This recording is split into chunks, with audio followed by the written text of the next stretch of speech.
That's what I've learned. It's like I doing all these like Vlad the Impaler and these Hungarian, like Elizabeth Bathory. You learn about like 16th century Hungary or 15th century Wallachia, and like Southeastern Europe. And whenever someone's like, "Oh man, this world's just going to hell, man. Things have never been so bad." Read a book, my friend. They were much worse.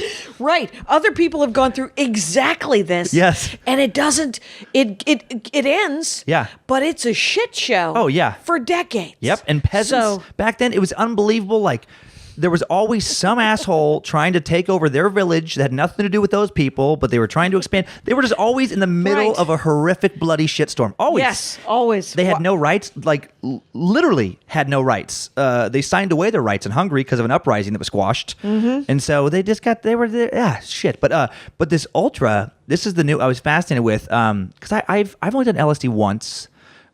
Me too. Freaked me out. I did a lot of it, and you did a lot of it. I did a fourth of a hit. I did three. What was it? 3 4.5 tabs? hits. I did 4.5 tabs. Dude. And it was a nightmare. It was a nightmare for 5 or 6 hours where I thought it's the most horrible thoughts. Right. Like, yeah, I was in Vegas. When I did it, I was just crawling around like an animal trying to get back to my hotel. Vegas is already it's already gross. It's already gross on the strip. And then you're like, my best friend is the guy slapping his hand with the strip show thing. Oh my gosh.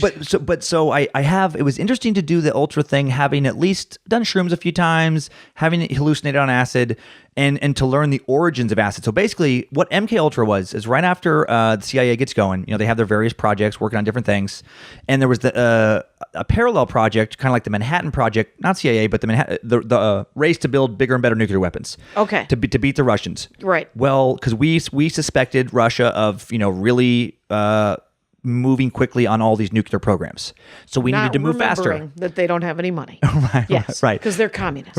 Right. And so there was also this line of reasoning where the CIA agents suspected Russians of having developed some kind of mind control substance.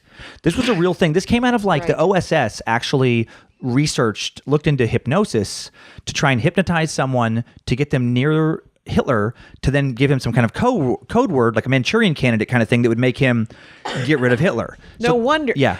So these thoughts are floating around. Like, this is the things that people are looking at. Fiction becomes reality. Right. The best thing that ever happened was Star Trek. They'd go up to a door and it would automatically open. Right. On set, it was 2 people pulling the doors away. Right. In real life, there were scientists that were like, well, we can do that. Did you want that? Wow. And then all of a sudden, you get to go into a grocery store with things in your hand.